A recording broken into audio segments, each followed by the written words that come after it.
Hello and welcome to Choice Online Academy. I am Medha Manjiri and here with yet another video on physics.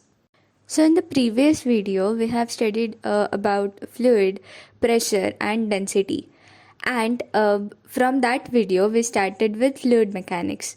It's very important topic.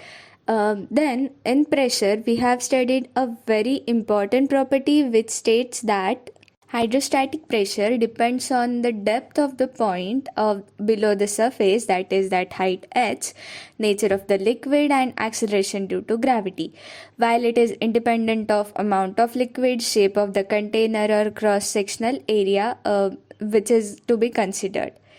Also, we have seen one more important thing which states that in the liquid at same level, the pressure will be same at all point, and if not, then due to pressure difference the liquid cannot be at rest.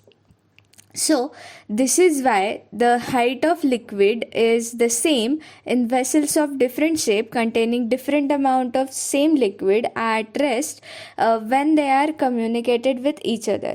So the same statement which states that the difference in the fact that is rho g h, where rho is the density of that liquid which is constant, assumed to be constant, and h is the difference in vertical height, as well as g is acceleration due to gravity. So the pressure difference between 2 points in the liquid at rest depends only on the difference in vertical height between those points. So our today's topic is related to these properties. So this is just a quick recap of those properties. So what is exactly our topic for today? Before going to that thing, let us just understand one thing. Suppose by some means the pressure at one point of the liquid is increased, the pressure at all points of the liquid must also be increased by the same amount, because the pressure difference must be the same between two given points, as we have seen in that property. So there is one law which tells us about all these things, and that law is known as Pascal's law. Now, that Pascal's law can be stated in different ways, but we are going to see all the ways and conclude with a more simpler way. So, if the pressure in the liquid is changed at the particular point, the change is transmitted to the entire liquid without being diminished in magnitude. Or we can just say that if effect of gravity is being neglected, then the pressure at every point in the liquid is in equilibrium state is same. Or in more simpler way, the increase in pressure at one point in the enclosed liquid in equilibrium of rest is transmitted equally to all the points of the liquid and also to the walls of the container, provided the effect of gravity is neglected. Kind of difficult to understand, but don't worry, we are going to see some of the applications of it so that you can understand this in a better way. So before going into example or something, we need to assume very basic three things. So the first thing we need to assume that the liquid is always enclosed in the container.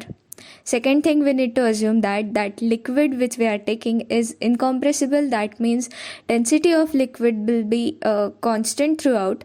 And the third thing which we need to assume is that piston which we are taking or where we are applying pressure or where we are assuming area of that pistons, we need to assume that piston is ideal. That means that piston is not making any external changes in the liquid.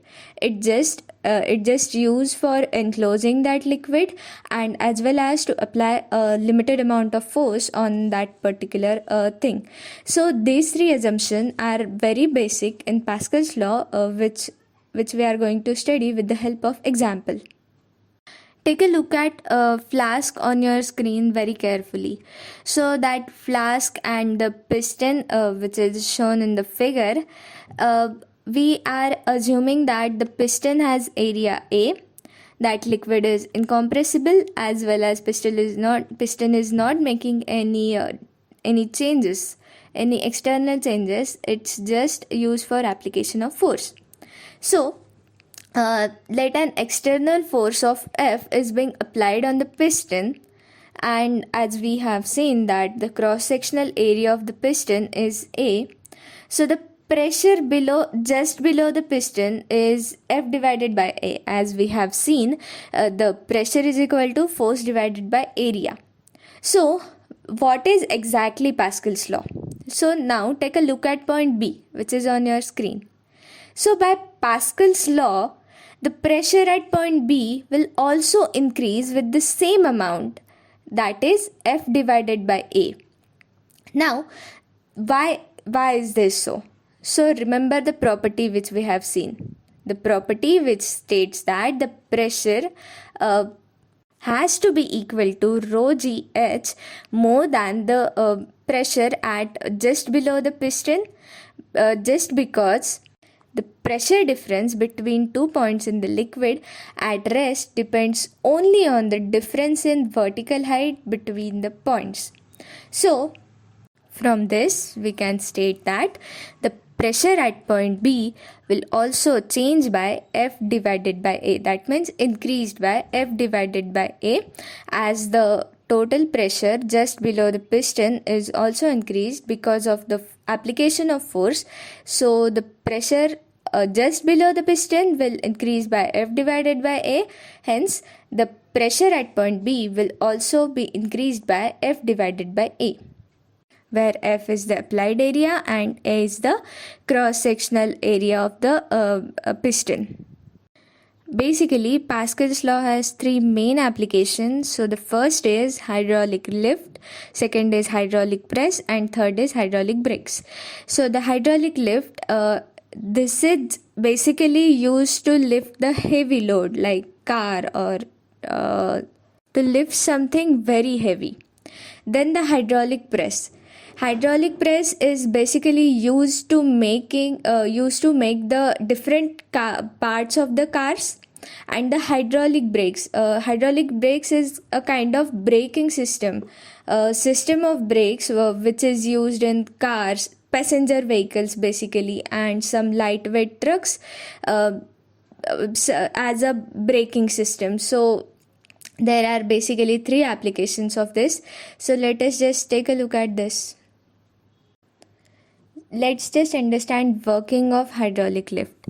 So take a look at diagram on your screen very carefully. So first of all, let us just try to understand the diagram. So here you can see 3 points, that is A, B, C and D, where on the part A and C we are applying a certain kind of force which we named as F1. Then a load is being placed on the dB, that is length dB.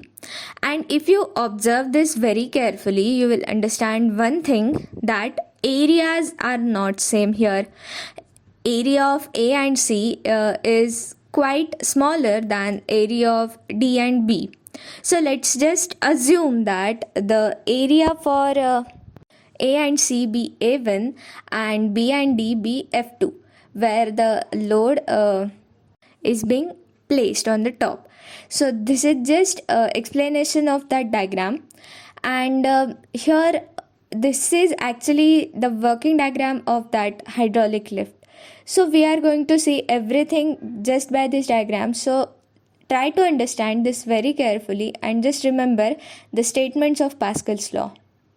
In the diagram, as we can see, this hydraulic lift consists of two vertical cylinders, that is AC and BD, and a different cross-sectional areas with A1 and A2, which is connected by a horizontal tube. As you can see, it is downward, and pistons are fit in the top of the both of that cylinder, just to remember our assumption that the liquid should be enclosed. So the load is kept on the platform fixed with the piston of the larger area, that is A2, and in our language BD. So a liquid is filled in that equipment, that particular lift, and a valve is fitted in that horizontal tube just to make sure that liquid is flowing from one side to the another side. So the piston at AC is pushed with the force F1 and the pressure in the liquid increased everywhere. As we have seen in the statement, pressure is increasing everywhere. So the pressure is increasing in the amount F1 divided by A1, as pressure is equal to force divided by area. So the valve V is open and liquid flows from one cylinder to the another cylinder with the help of that horizontal tube. So the extra force on the liquid is exerted by and calculated by F2, which is equal to A2 into F1 divided by A1, as we know that force is equal to pressure into area on the larger piston in the upward direction. So because of this, that load which is kept on the surface of that A2 is raised a little bit upward. Now, what is the main advantage of this lift? What is the basic and main advantage? So, as this is just a quick observation and you can observe this also. So the advantage of this method is that as we can see, the load which is kept on A2. So A2 is much larger than A1. Then even small force of F1 that is applied on the piston is able to generate the large force F2 which can raise the load. So it can be noted that there is no gain in terms of work. That means the work done by F1 is same as that of work done by F2. The piston A has to transfer the larger downward distance as compared to the height raised by BD in our sense. So the heavy load placed on the larger piston is easily lifted upward by applying small force only. So this is all about Pascal's law. But if you want to learn more about Pascal's law and want to learn more applications, then do let me know in the comments. I'll make video on all of the applications because working of every application is very interesting and very fascinating to learn. So just let me know in the comments and I'll make the video on the same. Till then, keep studying. Thank you.